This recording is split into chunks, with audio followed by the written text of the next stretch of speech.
Welcome to Dear Franny Podcast. Welcome to the start of season 6. This is very exciting to be back. For those of you who've been listening to this podcast for a long time, I thank you so much for your patience with me because I have been MIA, but for good reason. And I hope that you'll agree with me that it's a good reason. So it's September 2024. And I have really been focused this year on writing my book, my very first book. It's called How to Find True Love. I'm so excited for you to read it. It'll be out in March of next year. I mean, I'm happy to share more about like this whole process of writing a book because it's been very powerful and interesting. And sometimes it's been very overwhelming, but really beautiful. And my whole life changed while I was writing this book in a lot of ways. And I can't even tell you all the ways yet because I don't want to get ahead of myself. And podcast is not about me. It's about you. But I will say that, my goal in writing this book, and I've known for probably about 7 or 8 years now that I've known that I would write a book. I'd write a book about dating specifically and other books too. But as my first book, I always wanted it to be about dating. And through the years, I've had multiple times where I've started working on a proposal, and that's part of the process if you want to be published traditionally, which that's what I wanted and that's what I did. And so part of that process is writing a book proposal. And I started and stopped 3 book proposals over the last 7 years. And every time I would just get to this point where I'd say, the world doesn't need this book. This book would be fine. Maybe this book would be good. This book would have really solid advice in it.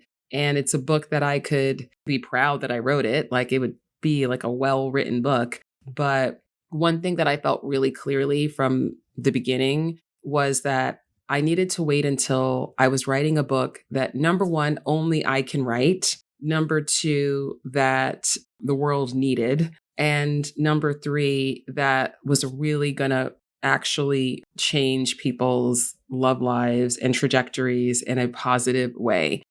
It took me this long to actually get to the place where I'm like, okay, I'm ready to write this book. And big shout out to my friend Simon Sinek, who many of you probably know because he's written lots of best-selling books and has multiple very viral TED Talks and one of the most watched TED Talks of all time. And he has a podcast called A Bit of Optimism, which I've been on. It's a great show. I recommend it. But anyway, when I met Simon in 2022, spring of 2022, he said to me, you need to write a book. And I was like, oh, okay. Simon Sinek is telling me I need to write a book. And well, I know I was going to write a book, but am I ready to write this book? And so I had to go through this, check in with myself of, is it a book only I can write? Is it a book that the world needs? Is it a book that's going to really help a lot of people? I mean, it really took me from that first moment in April of 2022. It took me until the fall of 2023 to write my proposal. Not that I hadn't started, but again, it was like just tweaking it and just saying okay, what's the exact layout of this book? How am I approaching this? And it just took a while for it all to click into place. But now that it has, and now that the book is written, I'm like, oh my God, I can't believe it. I actually did this, which, feels like a big accomplishment now. But I really think that, it remains to be seen how much this book is going to help people, though I think it's going to help a lot of people. But I definitely feel that it is the book that only I could write. And I definitely feel that it is a book that the world needs. So 2 out of 3, really good. And hope soon to be 3 out of 3. You'll be hearing lots more about the book coming up. But what I wanted to talk about really in this first episode back, season 6, Dear Franny Podcast, and thank you for your patience with me. But I'm here and I'm here to stay. So that's where we are now. So subscribe to this podcast if you haven't already. Follow it, depending on what platform you're on, because there are going to be a lot more episodes coming. But this first episode, I wanted to talk just briefly about authenticity, because something that I'm hearing a lot of or seeing a lot of in just social media and just the dating ether zeitgeist right now is, well, there's two things. One is there's just a lot of frustration with the state of modern dating, which is not surprising given that dating apps have taken so much of people's romantic agency away from them. And so you feel like you've got to be on a dating app in order to date. And that gives the apps too much power. And the apps aren't designed for you to be successful in love. The apps are designed to profit from your search for love. And then everything else, the pandemic and the mental health crisis and polarization and digital addiction and anxiety, depression. There's a lot going on in this world, which is not to say this is all doom and gloom, because I actually think that, and this gets to the part that I really want to talk about today, which is the good news is that we can no longer kind of just half-ass this love and relationship thing. We can't just think it's all going to be on autopilot. We can't keep telling ourselves that romantic love is this magical fantasy that's going to come in and save you and give you all the fulfillment and all of the joy and all of the love that you've been seeking your whole life, because that is simultaneously diminishing the power of love in relationships. The power of love in relationships is about your growth. It's about learning that love is a verb and choosing love and knowing what that looks like, what it looks like to choose love for yourself, for your partner, and to grow along this lifelong love journey that you're on. So when we think that love is supposed to be this just super simple, easy thing, and it just happens and everything just magically works out, it's like you're missing the point. And we have been culturally, collectively missing the point of relationships for a really long time. And the fact that things have gotten so extreme in the world is, on the one hand, yeah, that can feel very, upsetting or concerning. And of course it is in many ways. However, the silver lining of it is like, now it's time to cut the fluff and the noise and the chaos and actually get to the heart and the power of love. And everyone really needs to start experiencing this power of love and this abundance of love for themselves. And the more we are able to do that for ourselves, the more that is going to ripple and radiate out throughout the world. So if we want a better world, we really do have to start with understanding that this is a world that's very much rooted in fear. And the opposite of fear is love. And love is actually much more powerful, and we can choose love. But if we are so entrenched in fear, we don't know how to do that. So I know I'm talking a little existentially, but that's on a societal level. But the same thing applies on an individual level. So your personal dating journey, which is merely a phase, it is merely when I don't say merely to diminish it, I say that every part of your life, you're on a different stage of your love journey, whether you're understanding what love is and, you're young and you're being programmed and what it means to be a loving human on the planet and what relationships are supposed to look like. That's a phase of your love journey. Once you start dating and having relationships, that's a phase of your love journey. When you have a breakup, you're in a new phase. When you're in a committed partnership, that's a different phase. When you have another breakup, it just keeps going and going and going. Whether you're with your partner for 60 years or 6 months or 6 days, or you've never been in a committed relationship, you are still on your love journey, right? So it's not something that we opt in and out of. It's just, if you're alive, you're on a love journey, whether you're embracing it as such or not. And when you understand that it's a journey, and the purpose of journeys, they're not to be predictable. They're not to be certain. They're not for you to know that I'm going to have exactly this experience, is exactly this outcome, and I can predict how every single thing is going to happen, and I can control every single thing that's going to happen. That is not how life works. That is not how love works. And when you're in the dating phase of your love journey and you are being intentional about, okay, I'm ready to actually have a partnership, or I'm ready to get ready. Maybe you're not quite ready yet, but you're warming up to the idea. It just serves you so well to embrace it as a journey and not to think that you've got to just get through dating as quickly as possible and get into a relationship and just stay there as long as possible. And that is success. That is the old way of thinking. That is the old paradigm, which brings me back to everything I was saying about how we see all of these things in the world are starting to shift dramatically. And for us to think that with all the complexity of the world, that somehow we still think that dating is supposed to be simple, it's like we're losing the thread, right, of what's really going on here. And I think a really maybe tangible way to start here, because I really want you to think about what is your orientation in this whole journey that you're on. So are you coming from a place of fear? Are you really rooted in the fear of you're never going to meet someone? Or if you do meet somebody, it's not going to work out, or you're going to choose the wrong person, or you're never going to be chosen, or you're going to be rejected, or all of the fears that are very normal on this love journey. Still, if you are very rooted in that fear, all the good ones are taken. If you date men, all men are terrible. If you date women, all women are terrible. No matter who you date, it's just, if you're in that place of really being more rooted in the fear of what you don't want than you are in the love and the light and the inspiration of what you do want, then this journey is just going to be hard. It's going to be. So the only way to start to make things easier for yourself on your journey, on your love journey,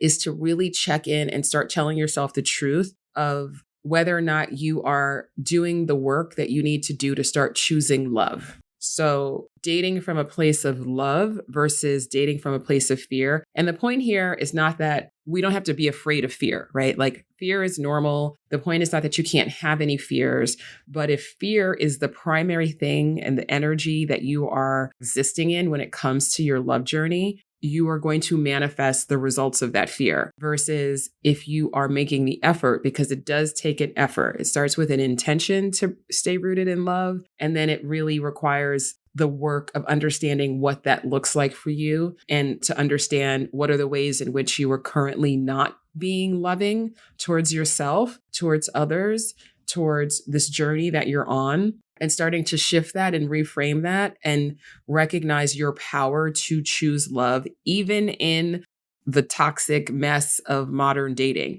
And in fact, that's the only way that you're going to do this and ensure that you're successful at it, is by transcending all of the toxicity and like actually coming from a place of love, which is just going to take you to a higher plane of operation. It's going to take you to a higher plane of magnetism. It's going to take you to a higher plane of serendipity and luck and coincidence and being in the right place at the right time and meeting the person who is going to change your life in a really good way.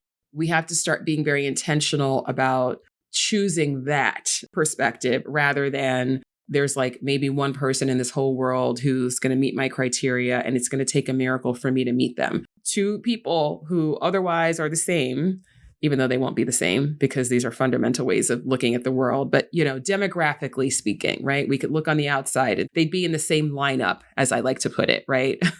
They meet the same general description. But one of them is very rooted in fear of how it's not going to work out and scarcity and all of that as they date. And one is rooted in a real intention to choose to see the abundance of love, to access that abundance of love within themselves, to date from a place of love in everything from their relationship with their self to who they're choosing, how they're choosing them, what is the level of boundaries, of communication, of knowing your worthiness, of being able to balance being engaged with the process, but not being so controlling and attached to the outcome that now you're trying to, as my friend Angela says, you're trying to be the law of attraction. You're trying to control every aspect of it. You're trying to predict. You're getting stuck in the fear and the impatience and all of that. It takes an effort not to do that. But if you have two people and one of them is doing that and one of them isn't, who do you think is going to have a better time meeting someone? Who do you think is going to enjoy their journey? Who do you think is going to get into a better relationship?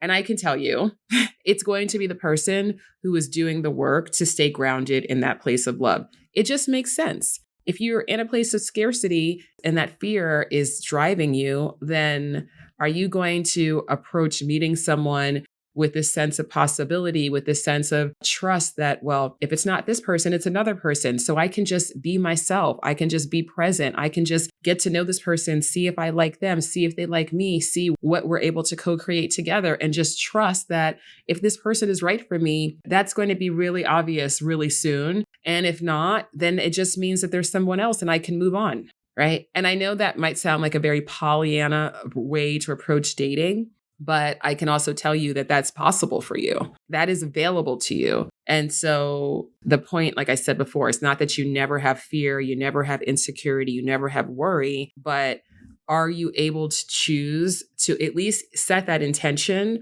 to find that place of calm and of peace and of acceptance and of flow on your love journey versus staying in a place of trying to control everything and predict everything and, just being stuck in that energy? To see the difference for yourself, even if you can have a moment of maybe, okay, I'm going to put this fear down for a moment and just see, what if I embrace possibility?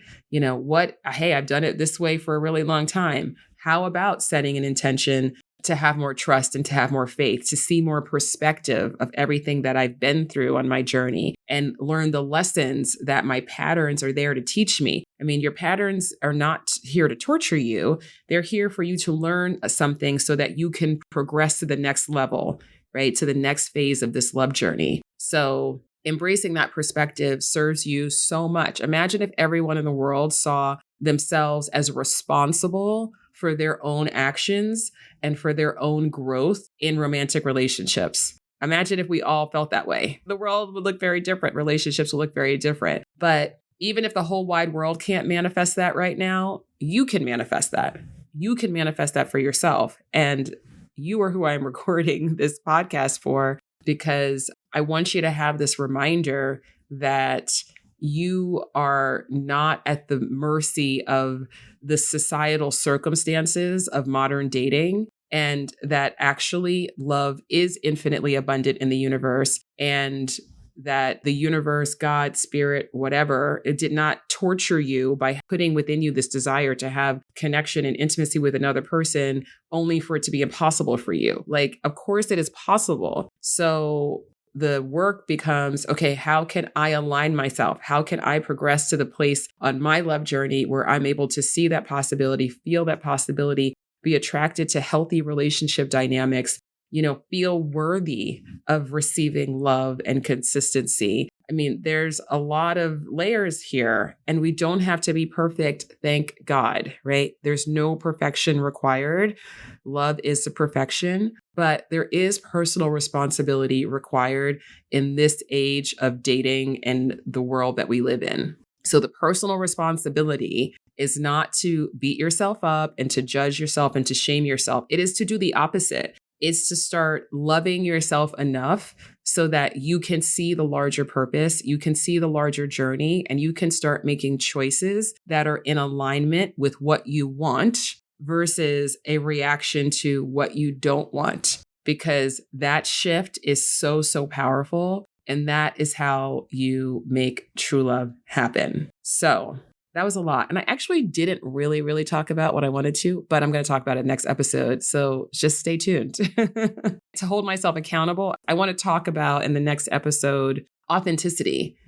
And I'll just give you a little teaser, because what I was starting to say in this episode, and I kind of went on a tangent, but I think that was important. So I'm glad I went there. So I went with where my intuition was leading me. But there's so much talk about compatibility, right? And people are trying to find these simple solutions. How do I know that somebody is the right person for me? I don't want to go through the trial and error anymore. I don't want to pick the wrong person anymore. I want to have something really concrete to hold on to so I can figure out how to navigate this journey. And so I think that that's what's driving this need for certainty in this conversation around compatibility that I'm really hearing a lot these days. But the best way to know if you're compatible with another person is to be your authentic self. Because if you are showing up as your authentic self, not how you think they want you to be or not how you think you should be, I date this gender person and this gender person likes this, so I'm going to lead with that and I'm going to tell them this and I'm not going to tell them that. All of this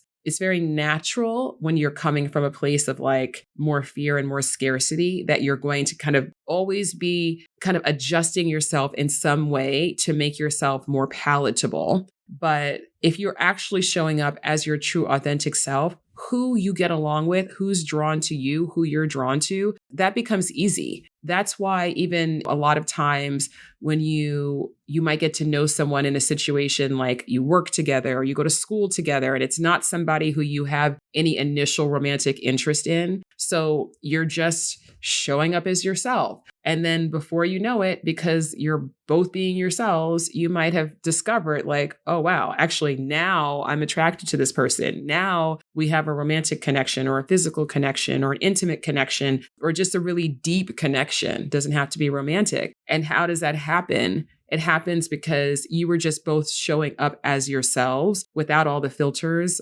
literally the filters that we put on photos.